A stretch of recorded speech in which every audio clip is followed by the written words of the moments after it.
Hi viewers, இது Banu organic கடை Tamil channel. நான் உங்கள் பானு. போன வீடியோவில் மழைக்கு அப்புறம் தோட்டம் எப்படி இருக்குது பாருங்கள் அப்படின்னு காமிச்சிருப்பேன். இப்போ இந்த பெஞ்சல் புயலுக்கு அப்புறம் எங்கள் ஃபேமிலியில் ரிலேஷன் மேரேஜாக இருந்ததுங்க. ஒரு 3 நாட்களுக்கு நான் மாடி தோட்டத்தை பார்க்கவே இல்லை, தண்ணியும் ஊற்றலை. இந்த பெஞ்சல் புயலுக்கு அப்புறம் அந்த மண்ணில் இருக்கிற அந்த ஈரப்பதத்தை வைத்துக்கொண்டே இந்த செடிகள்லாம் எப்படி பூத்துருக்கு, எப்படி காய்ச்சிருக்கு, என்னென்ன மாதிரி பாதிப்புக்கெல்லாம் சின்ன சின்னதாக இதுக்கு ஏற்பட்டிருக்கு அப்படிங்கிறத இந்த வீடியோவில் நான் சொல்கிறேன்.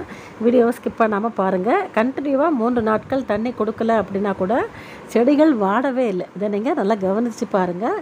இதுக்கெல்லாம் என்ன காரணமாக இருக்கும் அப்படிங்கிறதையும் நான் சொல்கிறேன். வீடியோவை ஸ்கிப் பண்ணாமல் ஃபுல்லாக பாருங்கள். இப்போ தான் என்னோடய சேனலை ஃபஸ்ட் டைம் பார்க்குறீங்க அப்படின்னா பானு ஆர்கானிக் கார்டன் தமிழ் சேனலை லைக் பண்ணுங்கள், வீடியோவை ஷேர் பண்ணுங்கள், மறக்காமல் சேனலுக்கு சப்ஸ்கிரைப் பண்ணி சப்போர்ட் பண்ணுங்கள். நான் பூக்களே பறிக்காததுனால 3 நாட்களுக்கு பூக்கள் பூத்து கீழே கொட்டி போயிருக்கு. வீடியோவோட ஆரம்பத்தில் நான் தரையிலேருந்து பூக்கள் எடுப்பதை பார்த்துருப்பீங்க. அந்த மாதிரி பூக்கள் பூத்து நிறைய கீழே கொட்டி இருக்குது பாருங்கள். அதோட நான் தண்ணி விட்டு 3 நாட்கள், ஒரு 3 நாட்களுக்கு ஒரு சொட்டு தண்ணி கூட பெஞ்சல் புயலுக்கு அப்புறம் நான் விடவே இல்லை. பெஞ்சல் புயலில் அந்த மழை தண்ணீரில் அந்த வேர் பகுதியில் எவ்வளவு ஈரம் இருந்ததோ அதை வைத்து கொண்டே 3 நாட்கள் ஆனாலும் இந்த செடிக்கு எந்த விதமான பாதிப்பும் இல்லை. அதை நல்லா கவனித்து பாருங்கள். அதுக்கு தான் சொல்கிறேன், மழை நாட்களில் மாடி தோட்டத்தில் நீங்கள் அடிக்கடி தண்ணீர் கொடுக்க வேண்டாம். 2 நாட்கள் 3 நாட்கள் நீங்கள் விடாமல் இருந்தால் கூட செடி லேசான ஒரு வாட்டத்தோடு இருக்குமே தவிர செடிகளுக்கு எந்த விதமான பாதிப்பும் ஆகாது. ஆனால் குறைந்தபட்சம் 3 நாட்கள் நீங்கள் தண்ணி விடாட்டாலும் அது சமாளிக்கும். அதுக்கு மேலே அப்படின்னா கண்டிப்பாக இந்த செடிகள் ரொம்ப கஷ்டப்படும். அதனால் எங்கேயாவது நீங்கள் வெளியில் போகிறீங்க பாருங்கள், எவ்வளோ பூக்கள் கீழே கொட்டியிருக்கு அப்படின்னு பாருங்கள். அதை தான் நான் எடுத்துக்கிட்டு இருக்கேன். காஞ்சி பூக்கள் உதிர்ந்து கீழே தான் விழும் நம்ம பறிக்காட்டா. 3 நாட்களுக்கு அப்புறம் இப்போ தான் நான் மாடிக்கு வந்திருக்கேன். நிறைய களைச்செடிகள் எல்லா பையிலையும் முளைச்சிருக்கு. அடுத்த வீடியோவில் இந்த களைச்செடியில் நான் எப்படி ரிமூவ் பண்ணுறேன் அப்படிங்கிறத காமிக்கிறேன். களைச்செடி வராமல் இருக்கிறதுக்கு நம்ம என்ன பண்ணலாம் அப்படிங்கிறதையும் அடுத்த வீடியோவில் நான் உங்களுக்கு விரிவாக சொல்கிறேன். இன்றைக்கி வழக்கம் போல் மல்லிகை செடிகளில் எக்கச்சக்கமாக பூக்கள்ங்க அறுவடை பண்ணிக்கிட்டேன் கொஞ்சம். அதே மாதிரி எந்த விதமான மண்கலவையில் நீங்கள் செடிகள் வைக்கலாம் அப்படின்னு பார்த்தீங்கன்னா, நம்ம பண்ணுற காய்கறி கழிவு உரம் ஒரு பங்கு, அப்புறம் பழைய நம்ம தோட்டத்தில் அந்த க்ரோ பேக்கில் இருக்கிற அந்த பழைய மண்கலவிலே கொஞ்சம், அதுக்கப்புறம் மண்புழு உரம், அதுக்கப்புறம் கடலை புண்ணாக்கு இருந்ததுன்னா கொஞ்சம் கடலை புண்ணாக்கு, வேப்பம் புண்ணாக்கு ஒரு கைப்பிடி, அதுக்கப்புறம் உங்கள்கிட்ட ஆட்டு மாட்டுச்சாண எரு இருந்ததுன்னா அதை ஒரு பங்கு சேர்த்துக்கலாம். இந்த மாதிரி எல்லாத்தையும் நல்லா மிக்ஸ் பண்ணி நீங்கள் வைக்கிற அந்த மண்கலவையில் செடிகள் ரொம்ப சூப்பராக வரும். புதினா பாருங்கள் எப்படி தளன்னு வந்திருக்கு. அடுத்த வீடியோவில் நம்ம புதினா அறுவடை பார்க்கலாம். எல்லா க்ரோ பேக்லேயும் இந்த கானாவாழை செடியோட ஆக்கிரமிப்பு ரொம்ப அதிகமாக இருக்குது.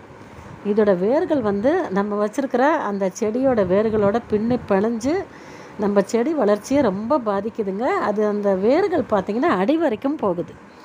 அந்த கானாவாழை செடியோட வேர்கள் ரொம்ப ஸ்ட்ராங்காக இருக்குது, ரொம்ப உறுதியாக இருக்கிறதுனால நம்ம செடியோட வளர்ச்சியை அது கண்டிப்பாக தடை செய்யுது. அதனால் நம்ம கண்டிப்பாக கானாவாழை செடியை நீங்கள் பார்த்த உடனேயே கிள்ளி எடுத்துருங்க, படர விடாதீங்க. அது கொடி மாதிரி படருதுங்க. ஜாதி மல்லி செடிகளையும் கொஞ்சம் பூக்கள் இருக்குது, அதையும் பறிச்சுக்கிட்டா. ஜாதி மல்லி செடி காஞ்சி போகுது அப்படின்னு கேட்டிருக்கீங்க. நான் 3 நாட்கள் தண்ணி விடலை, ஆனால் என்னோடய ஜாதி மல்லி செடி கொஞ்சம் கூட வாட்டமாக இல்லை. பார்த்தீங்களா? இதுக்கெல்லாம் என்ன காரணமாக இருக்கும்னு நினைக்கிறீங்க? ஒன்றுமே இல்லைங்க, நம்ம கொடுக்குற காய்கறி கழிவு உரம், அதுக்கப்புறம் நம்ம அந்த செடியை நம்ம எப்படி பராமரிக்கிறோம் அப்படிங்கிறதுலேயும் இருக்குது. நீங்கள் ஒன்று விட்டு ஒரு நாளோ மழை நாட்களில் 2 நாளைக்கு ஒரு தடவையோ கரெக்டாக தண்ணி கொடுத்துட்டீங்க அப்படின்னா செடிகளுக்கு எந்த விதமான பாதிப்பும் ஏற்படாது. அதே மாதிரி எல்லா செடிகள் இருக்கிற க்ரோ பேக்லேயும் நான் காய்கறி கழிவு உரம் கொடுத்துட்டு தான் இந்த மேரேஜ் ஃபங்க்ஷன்லாம் அட்டன் பண்ணுறதுக்கு நான் கவனிக்காமல் விட்டுட்டேன். அதுக்கப்புறம் தான் மழை பெஞ்சுது. அந்த மழை தண்ணியை எடுத்துக்கிட்டு அந்த காய்கறி கழிவு உரம் கொடுத்தோன்னா அதில் இருக்கிற சத்துக்களை இந்த செடிகள் எடுத்துக்கிட்டு எவ்வளவு செழிப்பாக இருக்குது அப்படிங்கிறத பாருங்கள். வெறும் கிச்சன் கம்போஸ்ட் மட்டுமே வச்சு தான் நான் இந்த மாதிரி ஒரு அறுவடை உங்களுக்கு காமிக்கிறேன். அதுக்கே உங்களுக்கு இந்த மாதிரி அறுவடை வாரத்தில் ஒரு நாள் கண்டிப்பாக கிடச்சிக்கிட்டே இருக்கும். நான் போன வீடியோலேயே சொல்லியிருப்பேன், தானாகவே படர்ந்து தானாகவே காய்ச்சிக்கிட்டு இருக்கு பாகல் செடின்னு. அப்போ ஒரு அறுவடை பார்த்துருப்பீங்க. இன்றைக்கி ஒரு அறுவடை பண்ணுறேன் பாருங்கள்.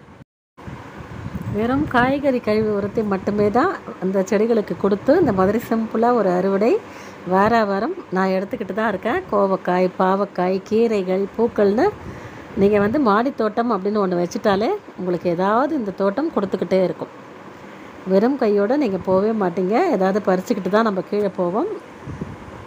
அதிகமாக உரங்கள் வந்து காசு கொடுத்து வாங்கி கொடுத்தா தான் தோட்டம் வந்து ரன் பண்ண முடியும் அப்படின்லாம் எதுவுமே இல்லைங்க. நமக்கு கிச்சனில் கிடைக்கிற காய்கறி கழிவு உரத்தை மட்டுமே வச்சு நம்ம கம்போஸ்டிங் பண்ணி இந்த மாதிரி ஹாப்பியாக கார்டனிங் பண்ணலாம். எல்லாருமே முயற்சி பண்ணுங்கள். கம்போஸ்டிங் சார்ந்து நிறைய வீடியோக்கள் நம்ம சேனலில் இருக்குது. க்ரோ பேக்லேயே எப்படி சுலபமாக கம்போஸ்டிங் பண்ணலாம் அப்படின்னு நிறைய வீடியோக்கள் போட்டிருக்கேன். பார்க்காதவங்க பாருங்கள். உங்களுக்கு கம்போஸ்டிங் சார்ந்த வீடியோ வேணும் அப்படின்னா மறக்காமல் கமெண்ட் செக்ஷனில் பதிவிடுங்க. அடுத்த வீடியோ களைச்செடியை பற்றி நம்ம பார்த்துட்டு அதுக்கப்புறம் வரிசையாக கம்போஸ்டிங் சார்ந்து பார்க்கலாம். நான் சொன்ன மாதிரி இன்னும் முள்ளங்கி விதையெல்லாம் விதைக்க வேண்டியது இருக்குது. நான் எப்படி மண்கலவை தயாரிக்கிறேன், எப்படி விதைகள்லாம் விதைக்கிறேன் அப்படிங்கிறத தொடர்ந்து நம்ம பார்க்கலாம். இந்த வீடியோவில் நிறைய பூக்கள் அறுவடை, பராமரிப்பு 3 நாட்களுக்கு இல்லை அப்படின்னா கூட என்னோடய தோட்டம் எப்படி இருக்குது பாருங்கள் அப்படின்னு காமிச்சிருக்கேன். மழை காலங்களில் கண்டிப்பாக 3 நாட்கள் கூட நீங்கள் தண்ணீர் விடாமல் இருந்தாக்கா உங்கள் தோட்டம் ஒன்றும் ஆகாது. ஆனால் வெயில் காலங்களில் ஒரே ஒரு நாள் வெளியில் போயிட்டீங்க அப்படின்னா ஓகே, அடுத்த நாள் செடிகள் வாடி போயிடும். இதுதான் வெயில் காலத்திற்கும் மழை காலத்திற்கும் உள்ள வித்தியாசம். வீடியோ பிடிச்சிருந்தால் லைக் பண்ணிக்கோங்க, ஷேர் பண்ணுங்கள், சப்ஸ்கிரைப் பண்ணிக்கோங்க. தேங்க்ஸ் ஃபார் வாட்சிங்.